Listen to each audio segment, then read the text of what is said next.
তো ফুলের তোড়া কেমন বানানো হয় দেখাচ্ছি তোমাদের, দেখো মনোযোগ দিয়ে। আর যদি ভালো লেগে থাকে তো একটা লাইক করবেন, বুঝছো? তো এইখানে ফুলের তোড়াটা বানানো হচ্ছে। তো প্রথমে কামিনী ভালো করে বসোচ্ছে। এটা 350 টাকার বানানো হচ্ছে। কেন যা খদ্দের আসলে 350 টাকা বলি আমরা, 50 টাকা কম করে 300 টাকায় দেই। তো এখানে বানাচ্ছে। আজকে পার্সেল পৌঁছায়নি, পার্সেলটা অন্য জায়গাতে চলে গিয়েছে। তো তাই আজকে ফুল কম আছে আমাদের কাছে। তো শুধু গোলাপ ফুল দিয়েই বুকেটা বানাচ্ছি। তো অন্য অন্য অতটা ফুল থাকলে তো দিলে বুকেটায় ভালো হতো, কিন্তু নেই, ফুল আমাদের কাছে নেই অলরেডি। তো হোয়াইট গোলাপ আছে, সাদা গোলাপ আর পিঙ্ক কালারের গোলাপ আছে, তো তাতেই বানাতে হবে।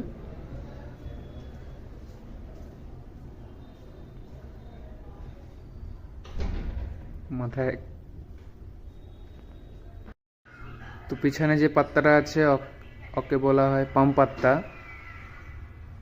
পাম পাত্তা বলা হয় যেহেতু। তো বুকেটা বানাচ্ছে আমার মামা, আমি ভিডিওটা করতেছি আর কি। মামাও ভালো বানায়, মামা আমার চাইতে বেশি দূর কাজ করেছে, আগে কাজ করেছে, অনেক বছর হয়ে গেছে বাইরে থাকে। তো আমিও বানাই, কিন্তু আমি বানাচ্ছি না। আহ, আমার মামা বানাচ্ছে বুকেটা। তো মামা মামা ভালো বানায়, বুকিটাকে ভালো বানায়। তো আমরা থাকি দোকানে, দোকানে অলরেডি কাজ টাজ আছে, বেশি থাকে। এটা তো সিজন ঠান্ডাকালে, কালী পুজোর পরই সিজন থাকে। তো বুকেটা বানাচ্ছে। হোয়াইট গোলাপ আছে, পিঙ্ক গোলাপ, রেড গোলাপ শেষ হয়ে গেছে, তো রেড গোলাপ দিচ্ছি না এখানে। তো হোয়াইট গোলাপ আগে উপরে দিয়েছে। তো ডিজাইন পাত্তা থাকলে ডিজাইন পাত্তা মারবে দেশে। আমার গ্রামগঞ্জে যে হয়, তো গ্রামগঞ্জে যে হয়, তো ওই পাতার নামটা আমি ভুলে গেছি, তাই বলতে পারছি না এখন। তো আমাদের এখানে ডেসিনা পাত্তা বলা হয়, সরম ইন্ডিয়া পাত্তা বলা হয়।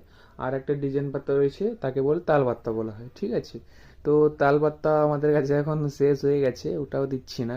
আর সরম ইন্ডিয়াটাও নেই, ঠিক আছে? তো যেহেতু যত ফুল আছে তাতেই আমাদের ম্যানেজ করে নিতে হবে, ঠিক আছে? তো প্রথমে হোয়াইট গোলাপ দিয়েছে, নিচে দিচ্ছে পিঙ্ক গোলাপ। পিঙ্ক গোলাপটাও ভালো, বড় আছে, তো দেখতে ভালো লাগবে।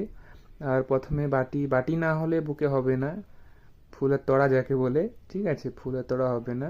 তো আমাদের কলকাতাও আছে, কত কয়েক দোকান আছে, সেখানেও হয় এসব বুকে, তো দিয়ে থাকে অলরেডি।